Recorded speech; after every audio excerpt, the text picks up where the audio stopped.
PHP ও ওপি fundamental টিউটোরিয়ালে আজকে আমরা অবজেক্ট আইটারেশন সম্পর্কে জানব। তো এর আগে আমরা যখন আপনার অ্যারে নিয়ে কাজ করেছিলাম তখন আপনাদেরকে দেখিয়েছিলাম কিভাবে আপনার একটা অ্যারের ভ্যালুগুলোকে আপনি কিভাবে ফর ইচ লুপের মাধ্যমে আপনার ইকো করবেন, অর্থাৎ আপনার প্রিন্ট করবেন। তো ওখানে আপনি দেখলেন যে আপনার প্রথমত লুপের মাধ্যমে, আপনার ফর ইচ লুপের মাধ্যমে আপনার ভ্যালুগুলো আপনার মানে ইকো করে আর কি। তো ওইখানে প্রথমত একটা ভ্যালু যায়, ভ্যালু গিয়ে আপনার লুপ আকারে আসে, তারপরে আবার পরবর্তীতে আবার একটা ভ্যালু গিয়ে আপনার লুপ আকারে ঘুরে ইকো করে। এইভাবে আপনার লুপটা চলতে থাকে আর কি, আপনার যতক্ষণ না পর্যন্ত আপনার অ্যারের শেষ ভ্যালুটা আপনার ইকো হয়। তো মূলত এই জিনিসটা আপনার অবজেক্ট আইটারেশন। তো আজকে আমরা যেটা দেখব সেটা হচ্ছে অবজেক্ট আইটারেশন। অবজেক্ট আইটারেশন হচ্ছে আপনার ধরুন আপনি যদি কোনো একটা ক্লাস নিয়ে আপনি কাজ করেন, একটা ক্লাসের মধ্যে আপনার কিছু প্রপার্টি দিলেন, তারপর হচ্ছে ওইখানে কিছু আপনি ফাংশন নিয়ে কাজ করলেন। তো ওই প্রপার্টিগুলো মাধ্যমে আপনি ধরুন একটা ক্লাস ডিক্লেয়ার করলেন, তো ক্লাসের একটা অবজেক্ট তৈরি করলেন। তো অবজেক্টটা কী করে? অবজেক্টটা মূলত আপনার প্রপার্টিগুলোকে বহন করে। তো আপনি ফর ইচ লুপের মধ্যে যখন আপনার কোনো একটা ভেরিয়েবল নিয়ে আপনি মানে কোনো একটা ভেরিয়েবল দিয়ে তারপর অ্যাজ দিয়ে কি এবং ভ্যালু আকারে সাজাতেন, ওই ক্ষেত্রে আমরা ভেরিয়েবলের ক্ষেত্রে আপনার অবজেক্টটাকে ইউজ করব। তো অবজেক্টটাকে ইউজ করলে আপনার ওই অবজেক্টটার মাধ্যমে আপনার ক্লাসের প্রপার্টিগুলো বা ভ্যালুগুলো আপনার ওখানে ইকো করবে আর কি। জিনিসটা হচ্ছে এরকম। তো ক্লাসের অবজেক্ট নিয়ে আপনি যখন মানে কাজ করবেন তখন দেখা গেছে যে আপনার অবজেক্টের আন্ডারে যে প্রপার্টিগুলো থাকে এই প্রপার্টির স্কোপ অনুসারে আপনার ইকো করবে। যেমন ধরুন প্রপার্টিগুলো যদি আপনার প্রাইভেট থাকে তাহলে, বা পাবলিক থাকতে পারে, বা প্রোটেক্টেড থাকতে পারে। তো যদি আপনার পাবলিক থাকে তাহলে সেটা আপনার ক্লাসের ভিতর এবং বাইরে থেকে আপনি অ্যাক্সেস করতে পারবেন। আর যদি সেটা আপনার প্রাইভেট থাকে তাহলে আপনার শুধুমাত্র ক্লাসের ভিতর থেকে আপনি অ্যাক্সেস করতে পারবেন, ক্লাসের বাইরে থেকে অ্যাক্সেস করা যাবে না।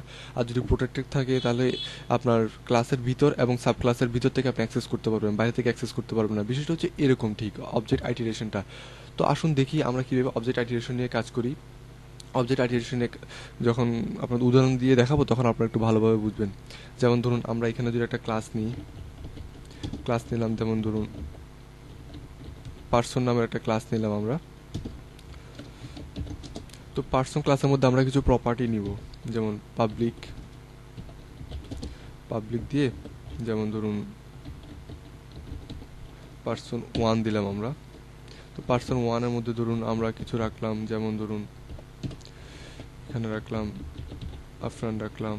তো আমরা আরও কিছু নিয়ে নিই। এটা হচ্ছে পার্সন 2, এটা হচ্ছে পার্সন 3, সরি। তো এখানে দিলাম ধরুন আদিব দিলাম, তারপর এখানে দিলাম ধরুন আরিয়ান দিলাম।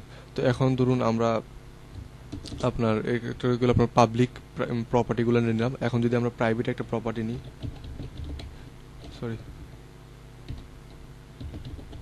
প্রাইভেট পার্সন ধরুন 4 দিলাম। পার্সন 4-এর মধ্যে থাকবে আপনার ধরুন যে কোনো একটা নাম দিলেন, যেমন ফাহাদ দিলাম। তারপর হচ্ছে আপনার ধরুন প্রোটেক্টেড একটা নিলাম, প্রোটেক্টেড। তো প্রোটেক্টেডের মধ্যে আমরা ধরুন পার্সন এখানে দিলাম 5। তো পার্সন 5-এর মধ্যে ধরুন নিলাম এখানে হায়দার।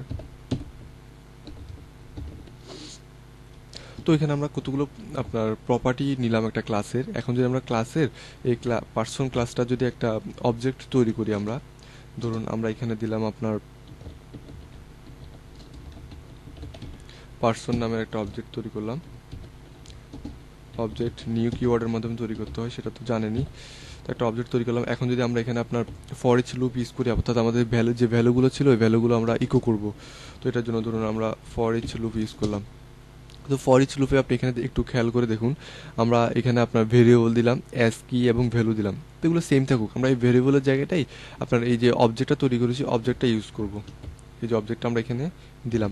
তো এখন যদি আমরা এই জায়গায় আপনার যে ধরুন আমরা এখানে চাচ্ছি আপনার এই ভ্যালুগুলো আপনার এই ভ্যালুগুলো আপনার অ্যারে আকারে মানে আউটপুটে দেখাবে। তো এটার জন্য আমরা কী করতে পারি? এটার জন্য আমরা আগে যেরকম প্রি ট্যাগ নিয়ে কাজ করেছি ওভাবে আমরা দেখব। যেমন ইকো দিয়ে আমরা এখানে দিলাম ধরুন প্রি ট্যাগ।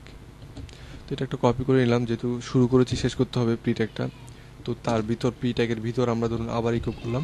তো ইকোর মধ্যে আমরা কি দিব, ইকোর মধ্যে দিব আপনার যে আমরা অবজেক্টের ভ্যালুগুলো যে কি এবং ভ্যালুর মধ্যে রেখেছি আমরা এই জিনিসটা দিব। যেমন ধরুন আমাদের এখানে ছিল কি, তারপরে ছিল আপনার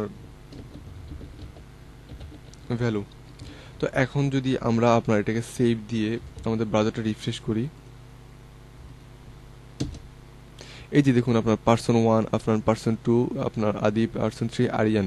হ্যাঁ, কিন্তু এখানে 3টা শো করলো, অর্থাৎ কি আমার পাবলিকগুলো শো করলো কিন্তু প্রাইভেট এবং প্রোটেক্টেড সে শো করেনি। তার কারণটা হচ্ছে আমরা অ্যাক্সেস কিন্তু আপনার ক্লাসের আপনার বাহির থেকে করেছি। তো এখন যদি আমরা আপনার ক্লাসের ভিতর থেকে আমরা যদি অ্যাক্সেস করি, তো তার জন্য ধরুন আমরা এখানে একটা ব্রেক নিয়ে নিই, ধরুন একটা ব্রেক দিলাম। আর আমরা এই যে ক্লাসের ভিতর থেকে ধরুন আমরা এখানে আপনার প্রথমত একটা ফাংশন নিয়ে নিই, হ্যাঁ, অর্থাৎ একটা মেথড নিয়ে নিই। তো মেথড আপনার পাবলিক ফাংশন দিয়ে নিতে পারেন, বা বাই ডিফল্ট আপনার পাবলিকই থাকে।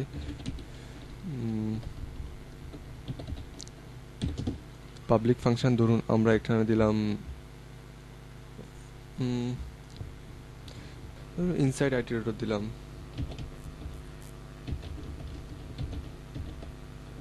আইটি ইনসাইড আইটিরেটর নামে একটা ক্লাস নিলাম, সরি মেথড নিলাম আমরা।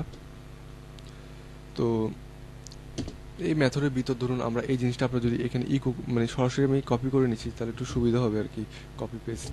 তো ধরুন আমরা এখানে এই জায়গায় আমরা দিয়ে দিলাম। তো এই ক্ষেত্রে দেখুন আমরা কিন্তু এখানে অবজেক্ট তৈরি করে তারপর এখানে আপনার কি এবং ভ্যালু আকারে সাজিয়েছি, কিন্তু এই আপনার ইনসাইড আইটিরেটর অর্থাৎ যে মেথডটা রয়েছে এই মেথডের ক্ষেত্রে দেখুন আমরা কিন্তু এখানে এই ক্লাসেরই কাজ করছি, ক্লাসেরই প্রপার্টিগুলো নিয়ে কাজ করছি। তো এই ক্ষেত্রে আমরা এখানে পার্সন ইউজ করবো না, এখানে আমরা কি ইউজ করবো, এখানে আমরা দিস কিওয়ার্ডটা ইউজ করবো, দিস অ্যাজ ভ্যালু এবং কি এই হিসেবে ইউজ করবো। তো এখন যদি আপনার এখানে সেভ দিয়ে আমরা আপনার ব্রাউজারটা রিফ্রেশ করি, বা ধরুন আমরা এখানে কিছু একটা লিখে নিই, যেমন ধরুন এখানে একটা ইকো দিলাম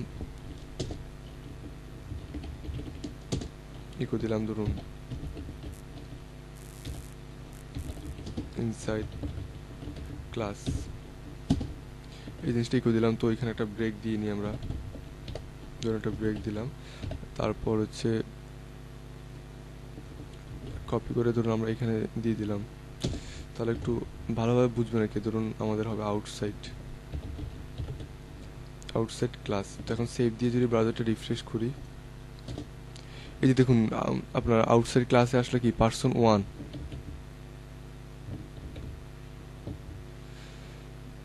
আচ্ছা, আমরা যদি এটা আপনার এটা না দিই, এখানে আমরা এখানে যে আমাদের অবজেক্ট তৈরি করেছি অবজেক্টের মাধ্যমে আমাদের ফাংশনটাকে অর্থাৎ আমাদের মেথডটাকে এখানে কল করব। তো ধরুন এটা কপি করলাম, কপি করার পর এই যে এই জায়গায় মেথডটাকে আমরা কল করি। তো আমাদের মেথডটার নাম ছিল কি ইনসাইড আইটিরেটর। তো আমরা এখন সেভ দিলাম, সেভ দিয়ে ব্রাউজারটা যদি রিফ্রেশ করি তো দেখতে পাবেন আপনার এই যে ইনসাইড ক্লাসের মধ্যে person 1 আপনার, person 2 হচ্ছে আদিব, person 3 আপনার কি আসলো আরিয়ান আসলো, এরপর হচ্ছে আপনার person 4 আসলে ফাহাদ, অর্থাৎ কি আপনার সবগুলো আপনার আসলো। ধরুন আমি এখানে ব্রেকগুলো উঠিয়ে দিলাম, এই যে ব্রেকগুলো উঠিয়ে দিলাম, উঠিয়ে দেওয়ার পর সেভ দিলাম, সেভ দিয়ে যদি ব্রাউজারটা আবার রিফ্রেশ করি।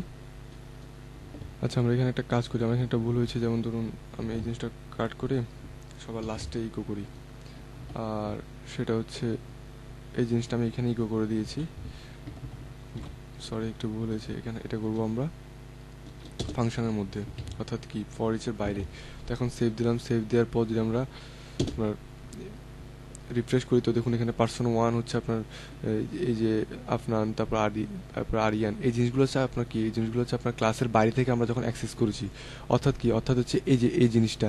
তো ধরুন আমরা এই জিনিসটা এখন উঠিয়ে দিলাম, সেভ দিলাম, সেভ দেওয়ার পর এখন যদি আমরা ব্রাউজারটা রিফ্রেশ করি দেখুন উঠে চলে যাবে। তারপরে ইনসাইড ক্লাসের মধ্যে আমাদের সবগুলো প্রপার্টি কিন্তু সে ইকো করেছে।